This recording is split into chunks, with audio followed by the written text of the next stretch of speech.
या ऑनलाईन क्लासमध्ये सर्व BA-TYच्या विद्यार्थ्यांचं या ठिकाणी स्वागत करतो. विद्यार्थी मित्र हो, आजच्या तासाला आपल्याला अ, ज्या सामाजिक आधारभूत संरचना आहेत तर त्यामध्ये आपल्याला आपल्या सिलेबसला 2 सामाजिक आधारभूत संरचना आहेत. त्यामध्ये शिक्षण आणि आरोग्य. तर त्यातील आजच्या तासाला आपल्याला अ, शिक्षण हा भाग पाहूया.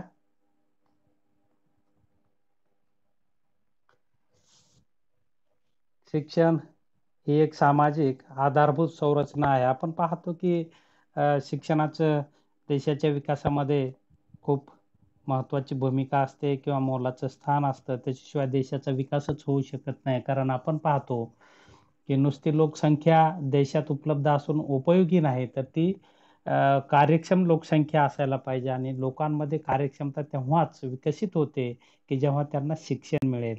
आपण पाहतो की शिक्षणामधून लोकांमध्ये कौशल्य प्राप्ती होत असते. शिक्षणामधून लोकांवर संस्कार होत असतात. शिक्षणामधून लोकांवर राष्ट्रभक्ती निर्माण होते. शिक्षणामधून लोकांमध्ये वैज्ञानिक दृष्टिकोन निर्माण होतो. शिक्षणामधून लोकांमध्ये आपण पाहतो की तशा प्रकारचे संशोधनात्मक विचार डेव्हलप होत असतात. आधुनिक विचार डेव्हलप होत असतात आणि शिक्षणातून आपण पाहतो की व्यक्ती विकास, मानव विकास घडून येतो. आणि म्हणून एखाद्या राष्ट्रामध्ये अ, सर्वात महत्त्वाचं जर काय असेल तर त्यामध्ये आपल्याला सांगता येईल की हे शिक्षण आहे. किंवा व्यक्तीला जोपर्यंत पर्याप्त शिक्षण दिल्या जात नाही तोपर्यंत त्याचं क्षमता, व्यक्तींमधील क्षमतांचा विकास किंवा त्याची डेव्हलपमेंट किंवा त्याला विकासाच्या संधी त्या ठिकाणी प्राप्त होणार नाही. देशातील आर्थिक, सामाजिक आणि अम, आर्थिक सामाजिक परिस्थिती जर बदलायची असेल तर शिक्षणाची महत्त्वाची भूमिका असते. म्हणून शिक्षणातून आपण पाहतो की देशातील दारिद्र्य कमी होतं. त्यानंतर देशातील आर्थिक विषमता कमी होते. लोकांना रोजगारीच्या संधी प्राप्त होतात. लोकांना विकासाच्या संधी प्राप्त होतात. लोकांना कौशल्य प्राप्त होतं. त्याचबरोबर अ, एकंदरीत मानव विकास घडून येतो आणि शिक्षण हा मानव विकासाचा एक निर्देशक आहे, इंडिकेटर ज्याला आपण म्हणतो.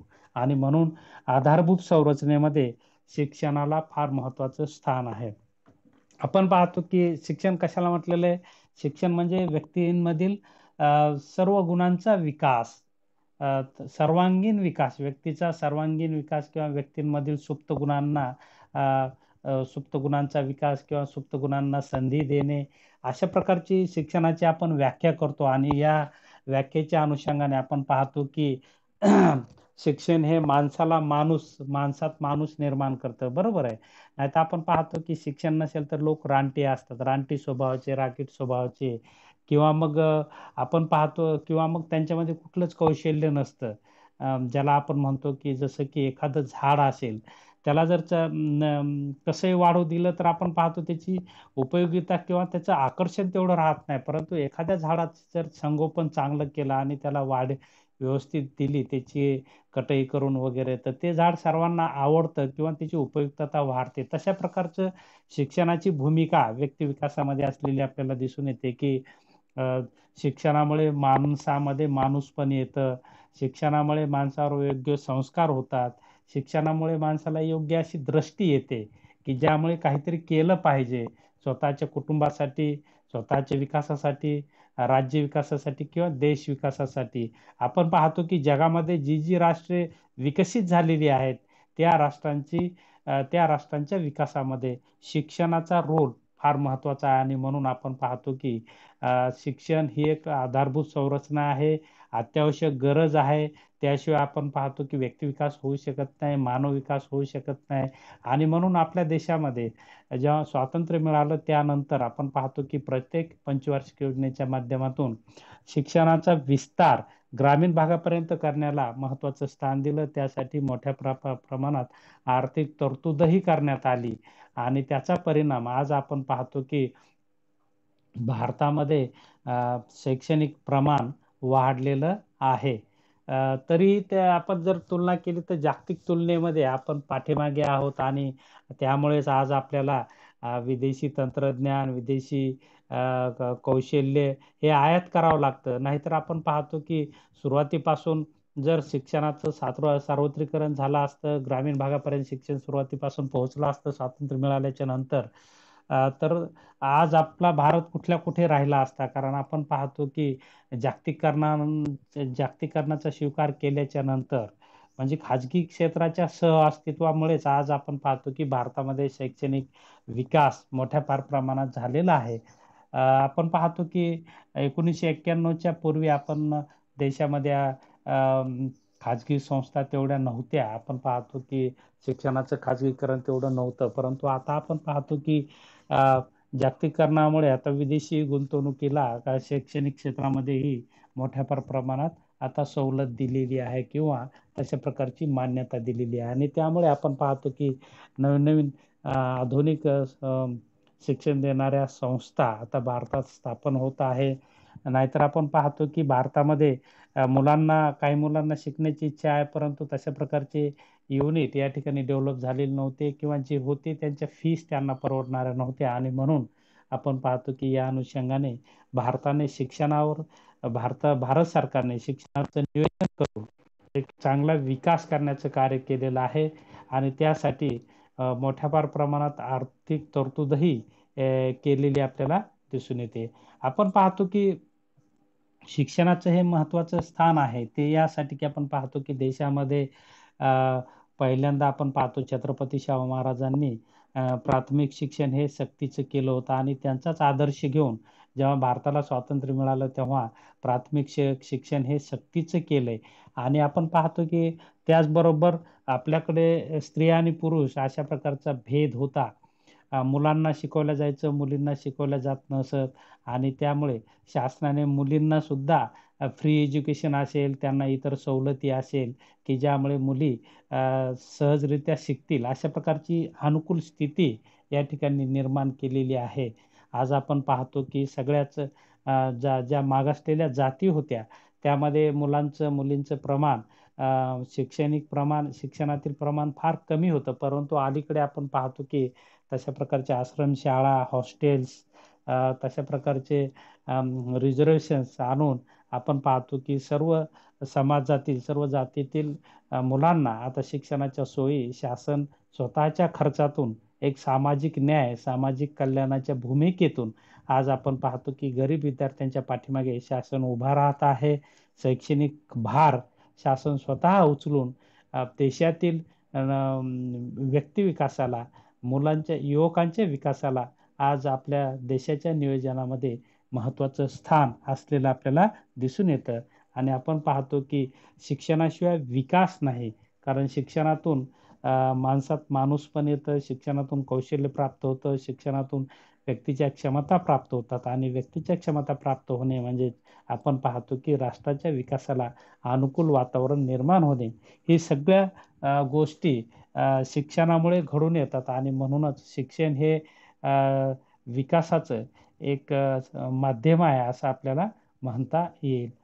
तर या ठिकाणी आपण वेगवेगळ्या योजना आणून शासनात आपण पाहतो की प्रायमरी लेवलवर असेल, माध्यमिक लेवलवर असेल, ज्युनियर पर्यंतच्या लेवलवर असेल आणि सिनियर कॉलेज डिग्री लेवलवर असेल किंवा उच्च शिक्षणाच्या बाबतीतही आपण पाहतो की शासनाने आता UGCच्या माध्यमातून किंवा वेगवेगळ्या संस्था स्थापन करून त्याचं एक नियोजन आणि प्रशासनही व्यवस्थित केलेलं आहे. त्यामध्ये पारदर्शकपणा आणलेला आहे. आपण पाहतो की सगळ्या गोष्टी त्या ठिकाणी सामाजिक न्यायाच्या भूमिकेतून आज शासन शिक्षणाकडे पाहत आहे आणि म्हणूनच आज खेड्यापर्यंत हे शिक्षण हे पोहोचलेलं आहे. आज आपण पाहतो की प्रत्येक खेड्यामध्ये किमान 12वी पर्यंत शिक्षण आता उपलब्ध झालेलं आहे.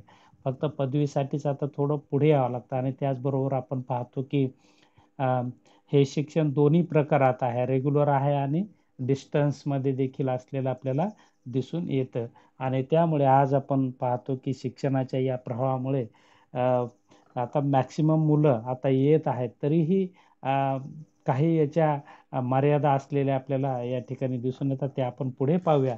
तत्पूर्वी त्याच्या अगोदर आपण पाहूया की वेगवेगळ्या योजनांच्या माध्यमातून समाजापर्यंत किंवा ग्रामीण भागापर्यंत, शहरी भागातील देशातील प्रत्येक विद्यार्थ्यांपर्यंत किंवा विद्यार्थ्याला संधी मिळवण्यासाठी शासकीय यंत्रणेकडून किंवा शासनाच्या धोरणातून तशा प्रकारचा विचार केला जातो, तशा प्रकारचा सिलेबस ठेवला जातो, तशा प्रकारच्या अनुकूल गोष्टी आपण पाहतो की शाळेमध्ये जवळपास मुलांना आता जेवायला मिळत आहे, त्याचबरोबर कपडे मिळत आहेत, पुस्तके मिळत आहेत आणि आपण पाहतो की 12वी पर्यंतचं शिक्षण हे मोफत आता केलेलं आहे शासनापर्यंत. त्यातली त्यात आपण पाहतो की 10वी पर्यंतचं शिक्षण हे मुलांसाठी आणि मुलींसाठी 12वी पर्यंतचं शिक्षण हे मोफत केलेलं आहे, की जे की शिकत त्याचबरोबर जी मुलं खेड्यात राहतात त्यांना शहरात जर यायचं असेल तर हॉस्टेल्स निर्माण केलेले आहेत. त्याचबरोबर मुलींना तशा प्रकारच्या मानव विकासाकडून एस-टीची सुविधा निर्माण केली, जेणेकरून यांचा प्रवेशाचा दर वाढवा. आपण पाहतो की म्हणजे शाळाबाह्य विद्यार्थी राहू नये यासाठी शासनाने अनेक प्रयत्न केले, अनेक योजना आणल्या आणि अनेक सवलती दिल्या. याचा परिणाम असा झाला की आपण पाहतो की शिक्षणामधील प्रवेशांची संख्या, विद्यार्थ्यांची प्रवेशाची संख्या वाढत गेलेली आहे आणि आपण पाहतो की आज प्रत्येक ठिकाणी हे शिक्षण पोहोचलेलं आहे आणि एक शिक्षणाची ही गंगा, ज्ञानगंगा आपण पाहतो की ग्रामीण भागापर्यंत असेल, गरीब लोकांपर्यंत असेल, दुर्बल घटकांपर्यंत असेल किंवा मागासलेल्या जातींपर्यंत असेल, ही पोहोचण्याचं कार्य शासनाने केलेलं आहे, शासकीय पातळीवरून झालं आहे आणि तशा प्रकारचं नियोजन आहे आणि तशा प्रकारची मोठी आर्थिक तरतूद आता शासन शिक्षणाच्या संदर्भात मोठ्या प्रमाणात घेत आहे किंवा करत आहे. तशा प्रकारचे चांगले निर्णय घेत आहेत. या ठिकाणी आपल्याकडे काही आकडेवारी आहे की देशांमध्ये आपल्या भारतामध्ये शिक्षणावर झालेला GDPच्या तुलनेत म्हणजे देशाच्या राष्ट्रीय उत्पन्नाच्या तुलनेत खर्चाचा हिस्सा किती आहे शिक्षणावरील, या ठिकाणी आपल्याला काही सांगता येईल की 2014-15 मध्ये GDPच्या तुलनेत शिक्षणावर शासनाने 2.8% खर्च केला होता. 2015-16 मध्ये 2.8% परत, 2016-17 मध्ये 2.8%, 2017-18 मध्ये 2.8%, 2018-19 मध्ये 3.1%, त्यानंतर 2019-20 मध्ये 3.1% एवढा GDPच्या तुलनेत शिक्षणावर खर्च केलेला आहे. तसं पाहायला गेलं तर आपण पाहतो की हे खर्चाचं प्रमाण खूप कमी आहे. खर्चाचं प्रमाण खूप कमी आहे. यामध्ये वाढ व्हायला पाहिजे. कारण आपण पाहतो की भारताची एवढी मोठी लोकसंख्या आहे, विस्तृत प्रदेश आहे आणि त्या अनुषंगाने 3% GDPच्या 3% हा खर्च याला खूप कमी पडतो. आपण पाहतो की विदेशामध्ये शिक्षण हे स्वतः गव्हर्नमेंट करतं, लॉजिंग बोर्डिंग सहित. तिथेच मुलांचं राहण्याची सगळ्या सोयी, पालकांना कुठलाही शैक्षणिक खर्च येत नाही विकसित राष्ट्रांमध्ये. आणि आज आपण पाहतो की भारतासारख्या राष्ट्रांमध्ये ह्या गोष्टी आणखीनही विद्यार्थ्यांना मिळत नाहीत. प्रवेश मिळत नाहीत, प्रवेश मिळाला तर राहायला जागा मिळत नाही किंवा त्यासाठीचा वेगळा खर्च करावा लागतो आणि ते मुलांना परवडत नाही आणि त्यामुळे मुलं शिकत नाहीत. अशा प्रकारच्या समस्या शिक्षणातून, त्यामुळे ड्रॉपआउटचं प्रमाण आपल्या देशामध्ये जास्त आहे. आपण पाहतो की या ठिकाणी आपल्याला सांगता येईल की ड्रॉपआउटचं प्रमाण हे आपल्या देशामध्ये भरपूर आहे, जे की प्रायमरी लेवलला ते 17.5% आहे, माध्यमिक लेवलला 19.8% आहे आणि आपण पाहतो की उच्च शिक्षणात फक्त प्राथमिक शाळेमध्ये 100 पोरं आले तर उच्च शिक्षणापर्यंत फक्त 20 पोरच येतात, 20च विद्यार्थी येतात. म्हणजे हा जो रेशो आहे तो वाढवायला पाहिजे. विकसित राष्ट्रांमध्ये 100 पैकी 80 मुलं येतात उच्च शिक्षणापर्यंत, परंतु आपल्या देशामध्ये उच्च शिक्षणामध्ये जे प्रायमरीला 100 मुलं आहेत त्यापैकी फक्त 20 किंवा 22च मुलं येतात आणि हा दर खूपच कमी आहे. हा जर वाढवायचा असेल तर मुलांना आणखी सोयी-सुविधा वाढवणे, आधुनिक प्रकारच्या संस्था स्थापन करणे, तशा प्रकारचे शैक्षणिक प्रचार आणि प्रसार करणे हे गरजेचं आहे आणि त्यासाठी मोठ्या प्रमाणात आर्थिक तरतूद करणे गरजेचं आपल्याला दिसून येईल की 3% ही तरतूद खूपच कमी होते. आता विकसित राष्ट्रात आपण पाहतो की काही राष्ट्रांमध्ये 10%, 15% पर्यंत शिक्षणावर खर्च केला जातो. परंतु आपल्या देशात आणखीनही आपण पाहतो की म्हणावं तसं शासन या क्षेत्राकडे फारसं गांभीर्यानं पाहत नाही आणि त्यामुळे एक गुणवत्तायुक्त शिक्षणापासून आपली मुले वंचित राहतात आणि त्यामुळेच मधामध्ये मुलं शिक्षण सोडून देतात. कारण आपण पाहतो की मुलं शाळेतून घरी गेली की घरी वातावरण नसतं. गरिबीमुळे म्हणा किंवा आईवडील मजुरीला जातात, कोणाचे आईवडील शेतात जातात, तर कोणाचे आईवडील कोणत्या आपल्या आपल्या व्यवसायात जातात. त्यामुळे त्यांना मुलांकडे लक्ष द्यायला वेळ नसतो. मुलं आपली काय करायला आणि यातून आपण पाहतो की मुलं ही वेगळ्या याच्यामध्ये आपण पाहतो की शाळातून मग शिक्षण व्यवस्थेतून बाहेर पडतात आणि शिक्षण व्यवस्थेतून एकदा मुलं बाहेर पडली की ते देशाचं फार मोठं नुकसान आहे. अशा प्रकारची परिस्थिती होऊ नये म्हणून विदेशामध्ये आपण पाहतो की लॉजिंग बोर्डिंग सहित शैक्षणिक सुविधा उपलब्ध करून देत असतात आणि तशा प्रकारच्या सुविधा आपल्या देशात निर्माण करणं गरजेचं आहे. त्याचबरोबर विदेशामध्ये आपण पाहतो की पहिलीपासून त्यांना प्रोजेक्ट दिले जातात, कौशल्याचं शिक्षण दिलं जातं. आजही आपल्याकडे तशा प्रकारचं शिक्षण दिल्या जात नाही. शिकूनही आपण पाहतो की त्याला कुठलं कौशल्य प्राप्त होत नाही किंवा त्याच्यामध्ये तशा प्रकारच्या क्षमता डेव्हलप होत नाहीत. आज आपण पाहतो की आता नवीन ड्राफ्ट शासनाने 2020 मध्ये आणलेला आहे मागच्या महिन्यामध्ये की कौशल्ययुक्त शिक्षण. परंतु आतापर्यंत काय केलं? आपण पाहतो की इंग्रजांनी जे म्हणजे क्लर्क निर्माण करणारं शिक्षण जे दिलं ते आजपर्यंत आपण कंटिन्यू केलेलं आहे आणि त्याचाच परिणाम भारतामध्ये मोठ्या फार प्रमाणात बेकारी आहे. शिकूनही मुलांना काही फारसं नोकरी नाही लागली तर फारसं काही त्यांच्या क्षमता इतर क्षमता ज्या सुप्त गुण जे डेव्हलप व्हायला पाहिजे ते डेव्हलप झालेले दिसून आले नाही आणि पर्यायाने आपण पाहतो की आपली भारतातील शिक्षण व्यवस्था अपयशी ठरलेली आपल्याला दिसून येते. हे जर आपण पाहतो की ह्या समस्या खूप आहेत भारताच्या शिक्षण व्यवस्थेमध्ये. फार मोठ्या समस्या आहेत. आपण पाहतो की ड्रॉपआउटचं प्रमाण जास्त आहे. लोकांमध्ये दारिद्र्याचं प्रमाण जास्त असल्यामुळे मुलांना शिकू शकत नाही. विशेषतः मुलींना आपण पाहतो की कुटुंबामध्ये मुलगा मुलगी भेद केला जातो आणि मुलगी म्हणजे परक्याचं धन आणि तिच्यावर शिक्षणाचा खर्च केला जात नाही. म्हणून मुलीच्या शिक्षणाची सर्व जबाबदारी शासनानं घ्यायला पाहिजे. परंतु आजही आपण पाहतो की तसं होत नाही.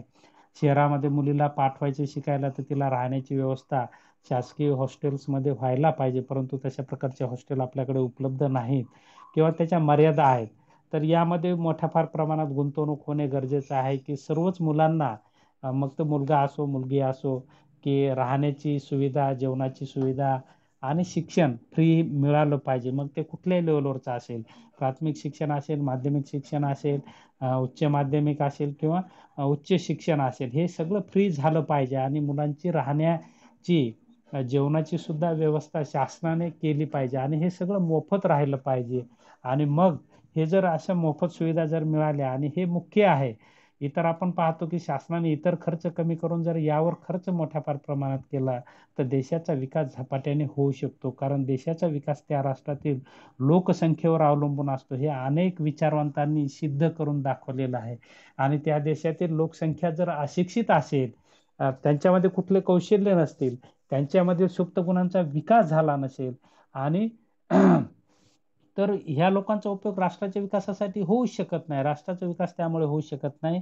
म्हणून राष्ट्राचा विकास करायचा असेल तर ह्या सगळ्या लेव्हलवरचं शिक्षण हे मोफत मिळालं पाहिजे.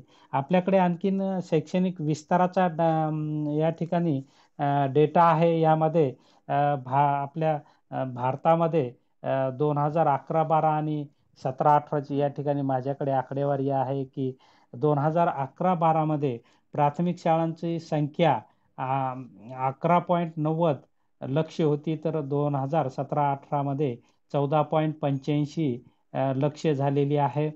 उच्च माध्यमिक शिक्षण देणाऱ्या संस्थांची संख्या 2011-12 मध्ये 0.84 लक्ष होती तर 2017-18 मध्ये 1.24 लक्ष झालेली आपल्याला दिसून येते.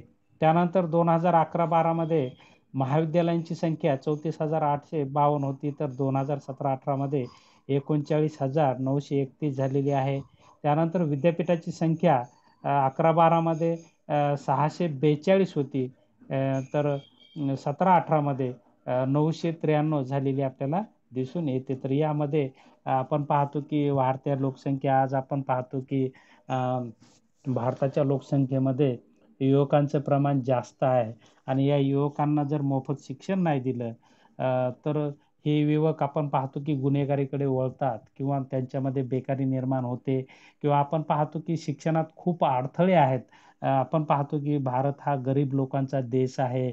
जवळपास 70 ते 80% लोक ग्रामीण भागात राहतात आणि ग्रामीण भागात लोकांना निश्चित उत्पन्न नसतं आणि त्याचबरोबर उत्पन्न हे त्यांचं खूप मर्यादित आहे. ते अशा प्रकारचं आधुनिक शिक्षण मुलांना देऊ शकत नाही. मग ते कुठल्याही जातीतील लोक असोत.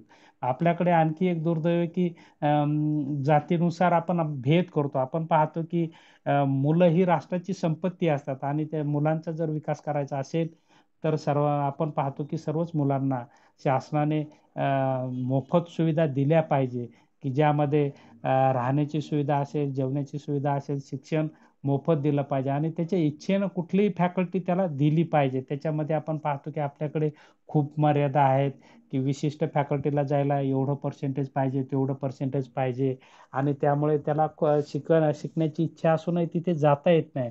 आणि आपण पाहतो की इथेच आपण माणसामधील कौशल्य किंवा त्याच्या इच्छा इथं मारतो आणि इच्छा जर मुलांमधील अशा वेळी जर अशा मारल्या तर आपण पाहतो की मुले पुढे शिक्षणाच्या प्रवाहातून बाहेर जातात. त्यांच्या इच्छेनुसार जर शिक्षण नाही मिळालं तर त्यांचा इंटरेस्ट कमी होतो, आवड कमी होते आणि आवड जर कमी झाली तर आपण पाहतो की शिक्षणाच्या प्रवाहातून हे मुले बाहेर फेकली जातात. आणि म्हणून आपण पाहतो की फार नियमात आता विदेशात आपण पाहतो की कोणत्याही मुलाला कोणतीही फॅकल्टी चेंज करता येते, सब्जेक्ट चेंज करता येतो. परंतु आपल्या देशांमध्ये ह्या आतापर्यंत मर्यादा होत्या. परंतु नवीन आता अहवाल आलेला आहे, नवीन शैक्षणिक धोरण केंद्र शासनाने मागच्या महिन्यात म्हणजे सप्टेंबर 2020 मध्ये आणलेलं आहे की ज्यामध्ये आता प्रायमरी लेवलपासून कौशल्य शिक्षण मिळणार आहे.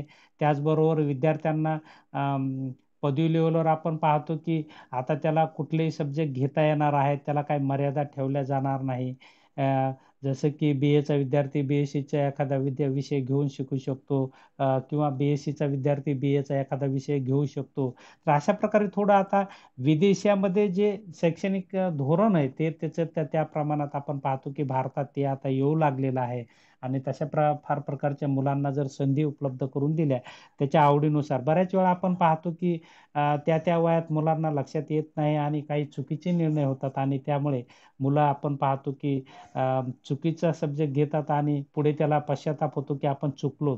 तर ती चूक दुरुस्त करण्याची संधी शैक्षणिक धोरणामध्ये असली पाहिजे. मुलांना तशा प्रकारच्या संधी उपलब्ध करून दिल्या पाहिजे आणि त्याही मोफत उपलब्ध करून दिल्या तर आपण पाहतो की आपल्या देशांमध्ये निश्चितच शैक्षणिक विकास हा मोठ्या प्रमाणात होऊ शकतो. त्याला रिस्पॉन्स समाजाकडून मिळू शकतो. कारण शैक्षणिक विकासावरच सामाजिक परिस्थिती अवलंबून असते. जिथे शैक्षणिक विकास जास्त असतो तिथे सामाजिक परिस्थिती प्रगल्भ असते आणि जिथं सामाजिक परिस्थिती प्रगल्भ असते तिथं राष्ट्रविकास घडून येतो. आणि म्हणून राष्ट्राचा विकास करायचा असेल तर ह्या सगळ्या गोष्टी झाल्या पाहिजे असं आपल्याला म्हणता येईल. तर या ठिकाणी आपण थांबूया. या तासाला आपण उपलब्ध झाला त्याबद्दल आपले या ठिकाणी आभार व्यक्त करतो आणि या ठिकाणी थांबतो. धन्यवाद. पाणी आण ना.